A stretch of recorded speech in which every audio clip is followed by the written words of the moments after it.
Howdy folks, welcome to November and another episode of Not Your Mother's Goose, the only show where you can hear about Mickey Mouse, the Wet Bandits, and Batman getting a minivan all in the same show. And that's today. Coming up, we'll revisit the ins and outs of Home Alone, take a very quick look at It's Raining, It's Pouring, The Old Man is Snoring, and we'll punch in the buttons for some 90s country on Rapunzel's Jukebox.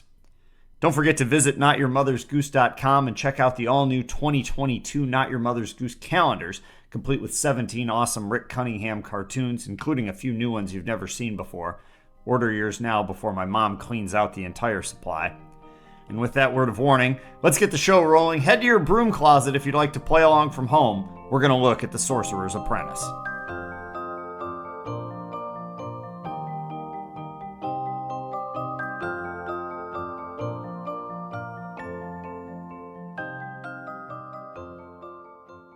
The Sorcerer's Apprentice. Now, when you think about Fantasia, there's a lot of things that could come to mind, especially if you're one of those people that could play Name That Tune on the classical music segments on NPR. But I'm guessing you are not currently thinking about the part of the 2000 version where Donald Duck works as a manager of Noah's Ark while Pomp and Circumstance plays in the background. No, you're thinking of the Sorcerer's Apprentice. Now, I am a big fan of apprenticeships. They are a great way to learn, integral part of certain skilled trades and the like.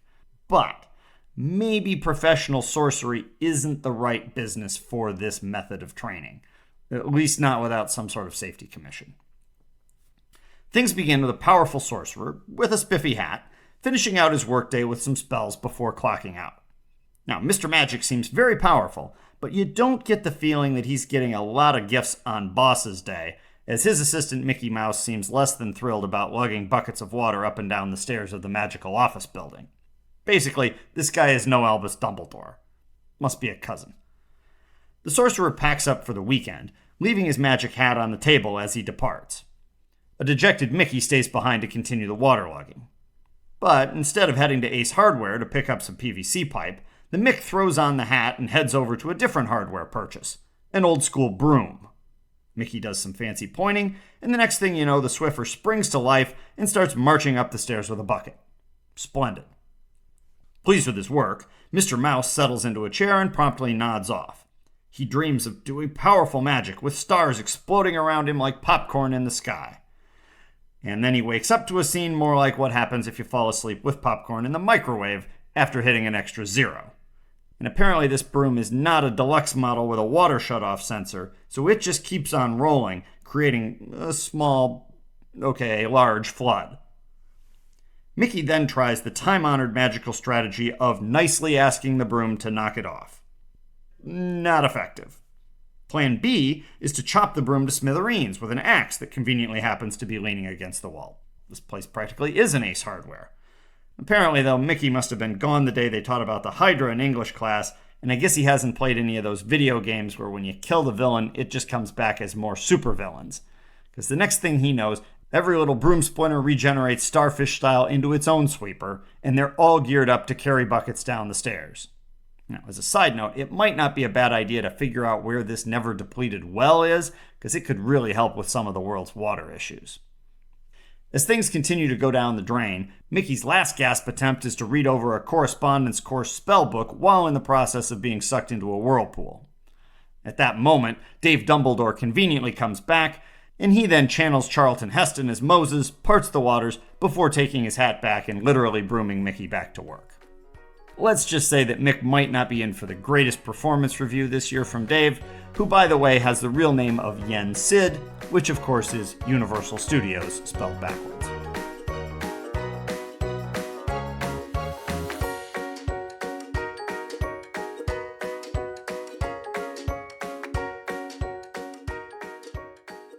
When I was a 7th grader, part of our social studies grade was based on cutting news stories out of the paper and bringing them into class. Surely Mrs. Allen would have been pleased if I'd have shown up with some of these breaking bits. Disney World forced to close new Up-themed ride after 20th guest floats away. Fred Flintstone shocked to discover vitamin B deficiency during physical. And in business news, Batman seen testing minivan. You know those ads where that guy tries to help people from becoming their parents? Well, he might have a new customer soon, as Batman was spotted at Victory Dodge of Gotham yesterday test driving a new caravan. Paparazzi photos showed the Caped Crusader sporting a striped velour tracksuit and white sneakers over his bat gear as he checked out the rear liftgate and practiced setting a bag of groceries inside. "Dude, I hooked him up big time," Victory salesman Phil Hammond told reporters who quickly converged on the dealership after the sighting. Quote, 6 cup holders, dual climate control, AM/FM radio. This thing is loaded. And with a top speed of 74 miles per hour, I don't know if old Bruce will be able to handle the heat under the hood. Hammond added that he still needed to check with his supervisor, but was pretty sure he could get about $8,250 for the Batmobile on a trade-in. Insiders expect the purchase to be completed within the week, provided Batman and Bruce Wayne can pass a routine credit check. In related news, Superman was spotted across town at Lowe's, checking out a new trampoline for his yard. With that, let's pause for a word from this week's sponsor. Face it, pigs gotta eat. And while some little piggies like to go to market, other little piggies stay home. If you're in that second camp, I'm here to tell you about a headline-hogging brand new service that has the world of Poisson Cuisine on its toes. Move over, Grubhub. It's time to try Slop Drop, the world's first meal delivery service for pigs. At Slop Drop, we offer sty-side delivery of all your favorite pig foods. Whether you want some corn and soybeans, or try our third bestseller and go for the roast beef, every Slop Drop order comes with a complimentary gallon of mud. With all that, we'll fill your oinker till you're happy as a pig in... well, you get the idea. Never again worry about going wee all the way home, because you'll already be home when you call Slop Drop right from your pig pen. Remember, Slop Drop is a meal delivery service for pigs, not meal delivery of pigs. If your caller ID says 555-WOLF, or if you work for someone named Zuckerman, please just leave us alone. Seriously, just stop it. We are trying to run a business here. It's not funny. It's not going to work. You will have none. But if your name is Porky or Babe, dial us today. We'll have a Slop Drop delivery to your house of bricks in 30 minutes, or it's free. Get off your bacon bum and give us a call at Slop Drop today. Folks who have been with the show from the start will recognize the voice of Ben Chaffee from the Harry Potty ad back in episode 1. Thanks to Ben for returning to the mic and also helping with some of the jokes on Slop Drop. Now, let's get back to the fake news. Confused Peter Pumpkin Eater applies for PPP loan.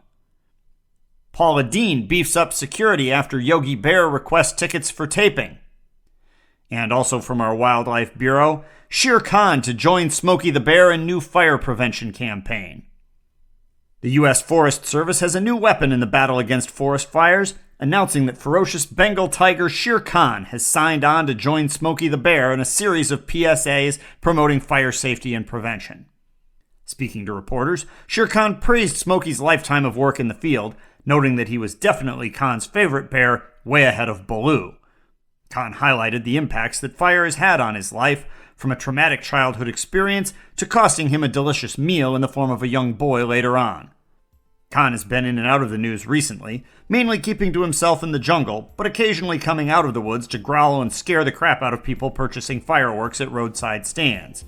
He declined to address rumors that he ate 6 members of the Olympic torch relay in 2004, instead noting that he was most excited to get the chance to wear one of Smokey's spiffy yellow hats and a pair of jeans. He's unsure whether he'll get his own shovel.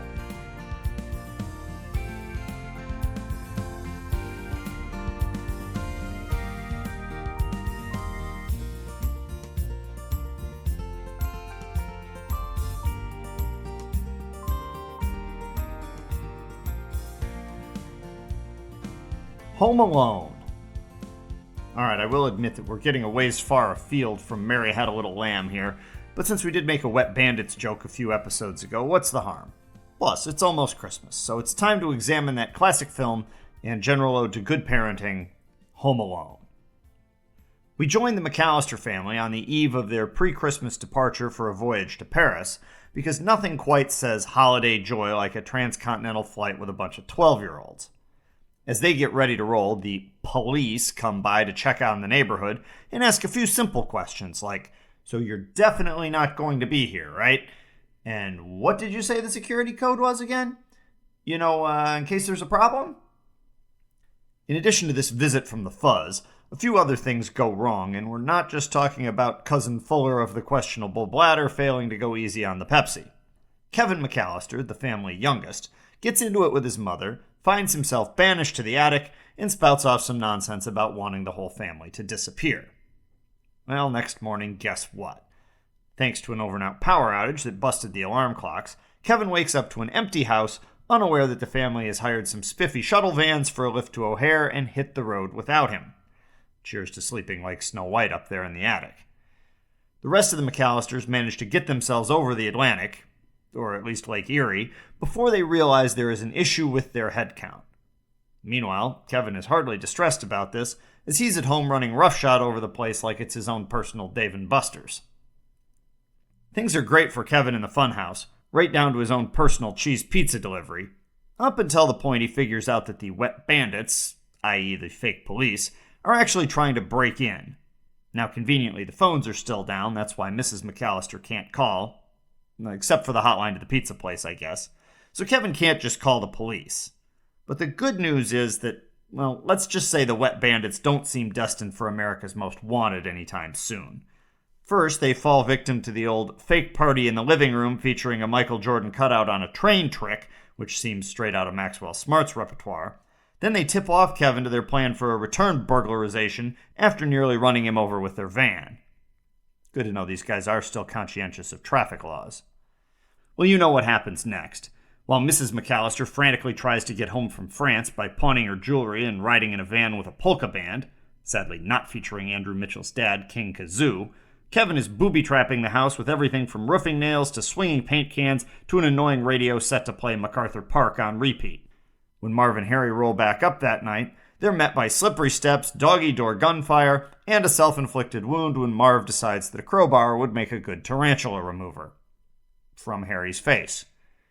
The torture chamber gets the job done, right up to the point that Kevin goads the robbers into a visit to the neighbors, which is basically turned into an aquarium after a visit from the bandits earlier in the week.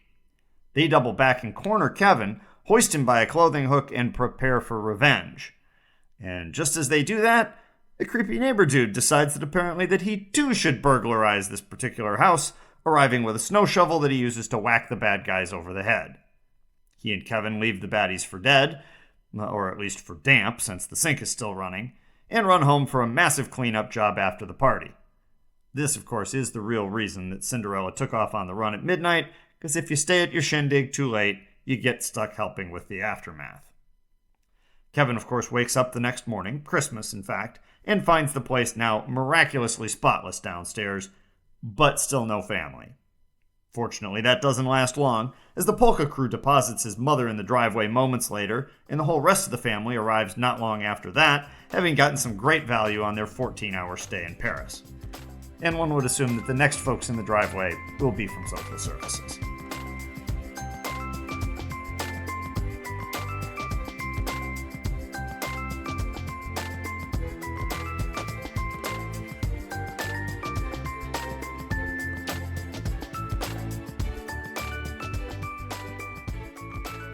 It's raining, it's pouring, the old man definitely has a concussion. That's really all I have to say here. I'm sure that the snoring is annoying to everyone else, but if you're going to bed and bumping your head to the point that you can't get up in the morning, you might want to try starting a little further away from the headboard. Just a thought.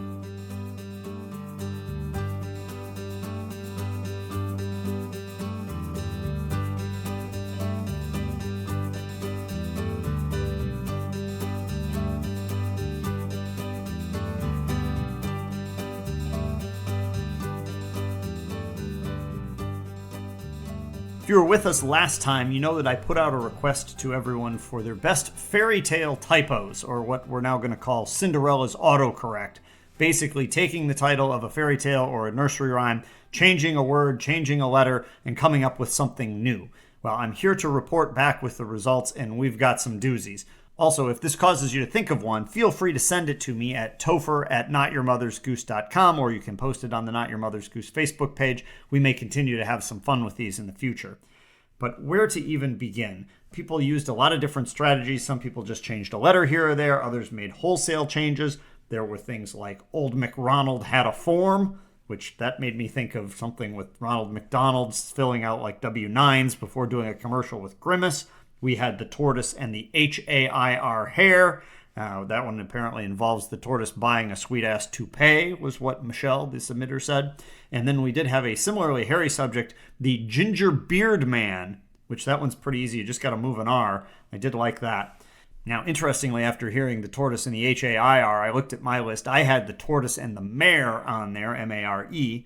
I had a few others that I'll just toss out there. I think I mentioned Goldilocks and the Three Beers and Little Bo Poop, but I also had Pimple Simon, Jack Splat.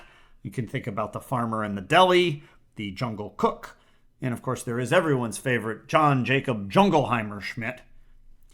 Now, as we went across all the various submissions, there were a couple of fairy tales that generated a lot of different responses. One of those was the Three Little Pigs, which got turned into the Three Little Pogs, Figs, Gigs, Jigs, and the now recurring theme of Wigs. Sleeping Beauty also got quite a bit of attention, as we had Sweeping Beauty, Sleeting Beauty, Sweating Beauty, and Schlepping Beauty, all of which are probably more interesting than the sleeping version. My mom sent in a couple suggestions. She was mainly torn about whether it was best to make a change to Yankee Poodle or Yankee Noodle, which, my personal opinion with the whole call it macaroni bit, Noodle is going to be your winner there. And one of my personal favorites, we got a response from one of our Disney villain experts who indicated that he would like to hear the story of Little Miss Mullet. And I think I would like to hear that one as well. Just a couple more before we get to the final list. We had a suggestion of Jill and the Beanstalk, which definitely sounds like a risk for a tumbling after injury. Snow White and the Seven Dorks, which I'm guessing Doc still makes it onto that list.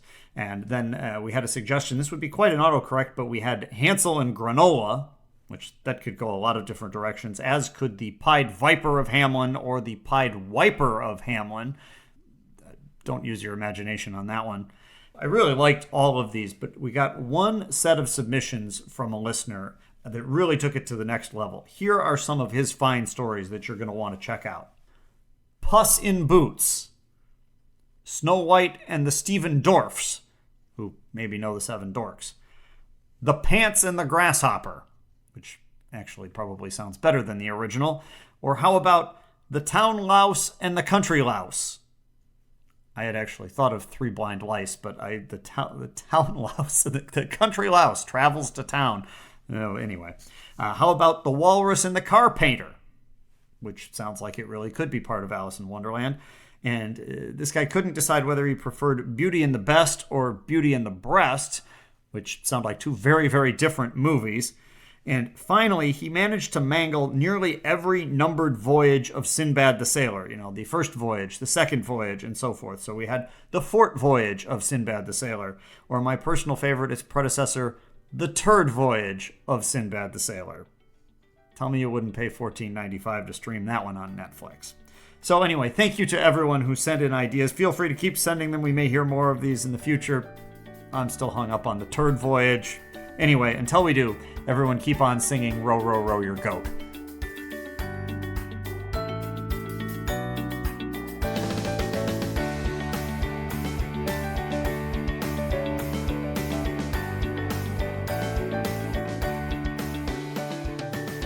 I've got excellent news as we get ready to tie a bow on another show. We've got a brand new Rapunzel's Jukebox tune for you. Back over the summer, Andrew Mitchell wrote to me and said that he'd like to take a crack at a 90s country tune sometime. I told him that he'd come to the right place since about 1992 to 97 country is frankly my off-key sing-along wheelhouse. So we've taken a crack here at a song from one of my favorite bands from that era, Sawyer Brown. I did tell Drew that he doesn't have to dance like Mark Miller, but he's here to serve up a reworked version of their classic hit, Some Girls Do. Now, if you don't know this song, it's about a guy who admits that he is, shall we say, an acquired taste to some, but that while not all gals like him, some girls do. Quick change of a line to, well, I don't read books, but I got great looks. And we've got Gaston admitting that not everyone loves him, but some belles do. Add in a trombone and kazoo, and we get Andrew Mitchell as Gaston singing Some Bells Do here on Rapunzel's Jukebox.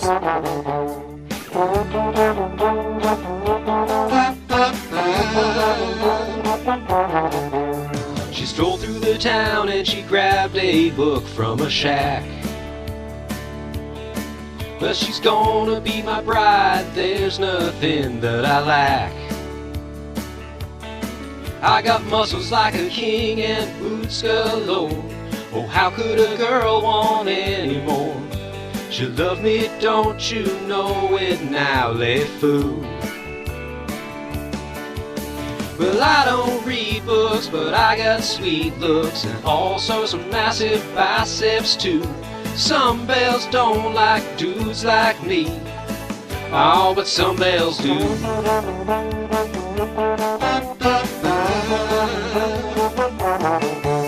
I said bonjour and flashed my eyebrows high.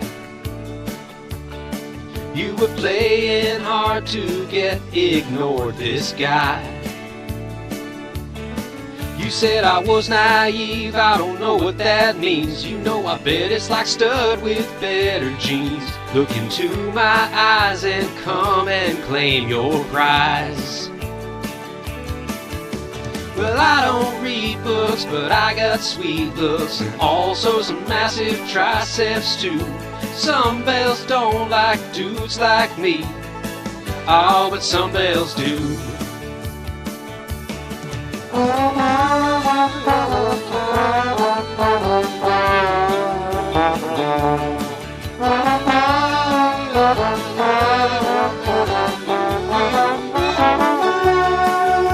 Well, who knows why you like that beast? 'Cause I've got hair and it's super greased. Expecto rating, that's my thing, they say. Well, I don't read books, but I got sweet looks and also some massive deltoids too. Some belles don't like dudes like me. Oh, but some belles do.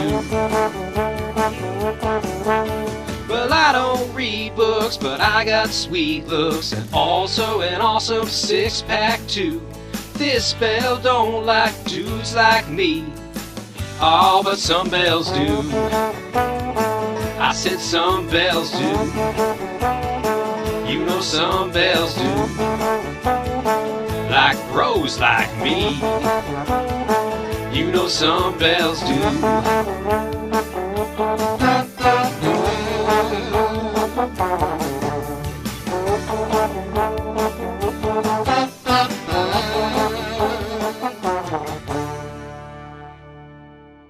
Andrew Mitchell with Some Bells Do on Rapunzel's Jukebox on Not Your Mother's Goose. I will tell you, we may have some more Beauty and the Beast music in the pipeline, mainly because the word bell turns out to be very useful in the rhyming department, so stay tuned for that. On that note, we've reached the end of another show, but not before another one of Cinderella's autocorrects has come in. I just saw another one from Jessie for Snow White and the Seven Doors, detailing Snow White's marathon run on Let's Make a Deal. Now that's well done. Monty Hall would be proud. So be sure to join us next time when we'll kick off the holidays with A Christmas Carol, mash up a few more movies with Finding Captain Nemo, and we'll learn about Georgie Porgy's new guest starring arc on Days of Our Lives.